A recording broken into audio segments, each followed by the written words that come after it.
Deal dear. It's rare for me to make a video about a happening as it's happening, but in this instance I feel compelled to do so, because I greatly dislike noble intentions and good causes being screwed over. So I want to give a brief overview of what has happened, or more correctly is still happening at the time of recording this, and more than likely will still be happening at the time of release, with the necessary caveats that certain pieces of information could change, or that there may be more to the story in the future. However, this caveat doesn't particularly affect what I actually want to talk about, so consider this story a bit of a springboard to talk about something larger.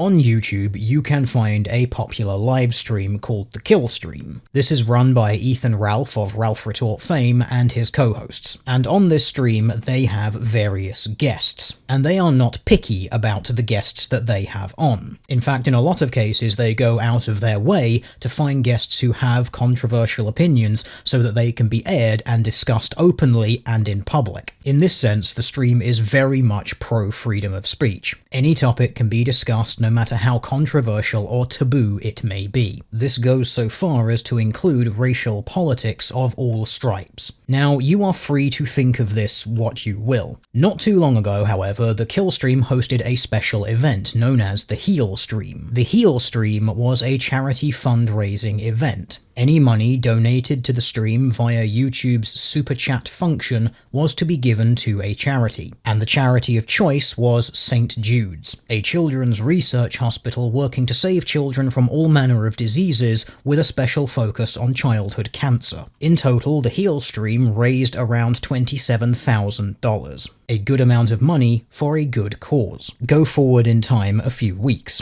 It's casually mentioned on the Kill Stream that an author at the Wall Street Journal wanted to write a piece involving the Kill Stream, something about a look into the evil right-wing part of YouTube, because after all, merely engaging with any sort of identitarian instantly means that you are an evil right-wing white supremacist Nazi or something. At the mention of this reporter, the stream was dropped. This dropping of the stream appeared to happen 2 or 3 times. Now, a live stream dropping from YouTube is not something that is unheard of. However, live streams dropping across different channels, all while talking about the same topic, again, could still be a coincidence, but coincidences do add up to start looking suspicious, and this brings us to the present time. The publicly released email from the Wall Street Journal author, asking questions about the Kill Stream and why certain episodes of it have been removed from YouTube, the mention of the charity stream, and how they would be reporting about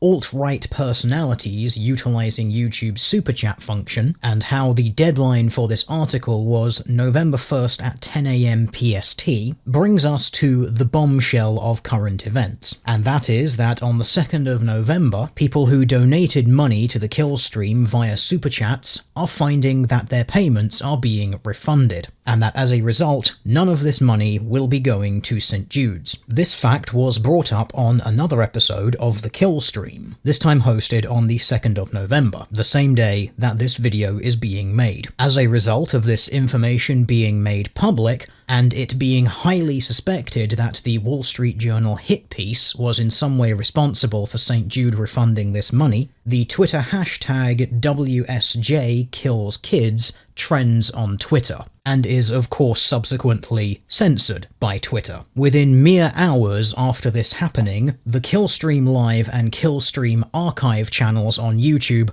are taken down, with YouTube citing that the accounts have been terminated for violation of YouTube's terms of service. Now, as I said, this story is still very much in the stages of breaking. The TLDR timeline of events as we currently understand them.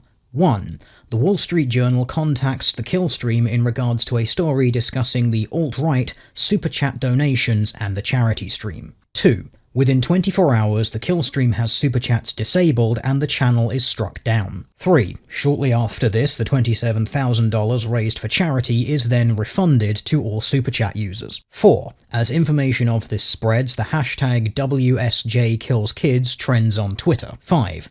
any channel associated with Ethan Ralph or the Killstream are taken down from YouTube. This apparently includes the channel of Killstream co-host Zidane. Now, I do have a few thoughts on this issue which I'd like to put out there before we go on to talk about the larger issue that I actually want to talk about. Firstly, trying to link the Wall Street Journal specifically to all of this is tenuous at best. There are a lot of coincidences, many of them highly suspicious. However, as of yet, there appears to be no solid concrete link. And in this instance, I have to somewhat apply Occam's razor. And that would be that it is far more likely that someone at YouTube or Google is the person removing these things, rather than someone from the Wall Street Journal contacting Google or YouTube and then those things being removed. And given the highly incestuous nature of a lot of these progressive companies, I don't find it particularly unlikely that people at somewhere like the Wall Street Journal have friends working at Google or YouTube who will be watching their backs. However, this does not remove the possibility. Further to this, there is currently no concrete link that the Wall Street Journal directly pressured St. Jude's into refunding the money. However, the timeline of events, the article publication and the refunds make it highly suspicious, and some would say quite likely. Now, I will refrain from talking any further on this issue because, as I said, this story is still very much in the breaking stage. However, it does bring to mind the concept of the bigot's dollar. For those who find that phrase familiar, it should be. It was the title of a video released by Mr. Metokur back in March of 2017, and that video addresses the topic of advertisers pulling their adverts from certain content based on the political leanings of said content, an event which colloquially on the internet became known as the adpocalypse, because of the apocalyptic impact that it had on the bottom line of many YouTubers. This so-called adpocalypse was caused by a series of hit pieces written in the mainstream media regarding the appearance of adverts on content that they had deemed to be alt-right, a political movement that the mainstream media has been attempting to assassinate for years now, based purely on ideological differences. The problem with this, of course, is several-fold. Firstly, no person is stupid enough to think that an advertisement appearing before, after, or during a video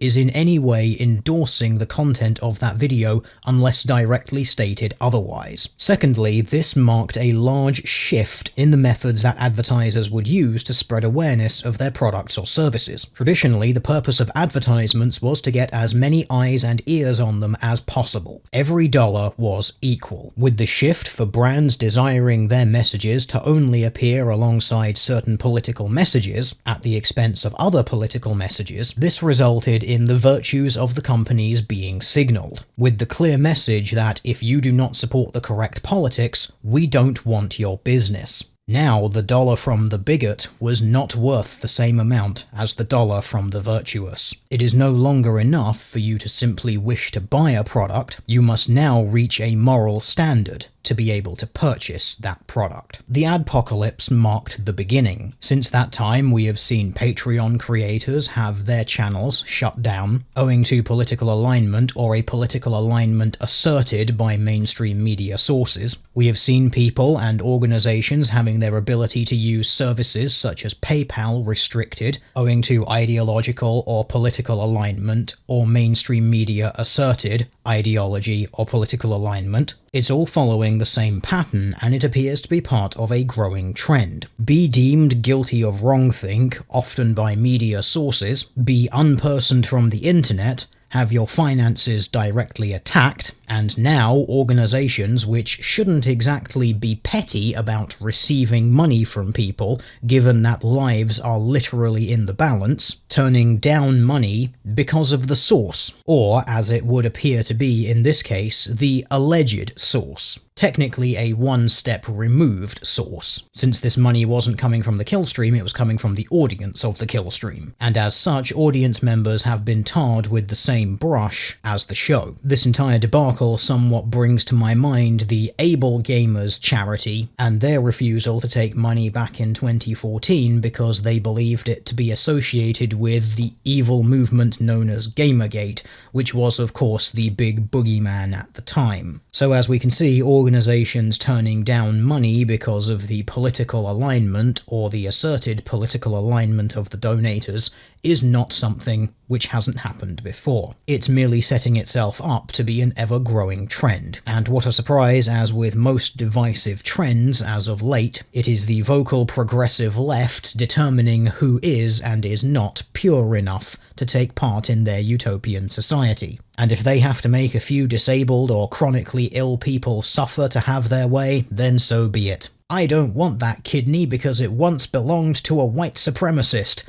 said nobody on their deathbed, ever. Stop putting people's lives on the lines and tearing apart families because of your petty politics. So here's hoping that this explodes into something so big that even Twitter and YouTube can't keep it under wraps. I find it frankly disgusting that there are companies out there who are putting their image and their politics ahead of children dying of cancer. They are not pawns for you to sacrifice on your chessboard of social politics. And now let's wind things down with a few thoughts on the related PR to this issue. As I said earlier, with no concrete link that the Wall Street Journal is responsible for any of this, merely a very highly suspicious series of events, this will allow them to play the victim and claim that they are being harassed by the evil alt-right hate groups of the internet. The fact that St. Jude sent the money back could very easily be used as a gaming chip by such a company to say, look,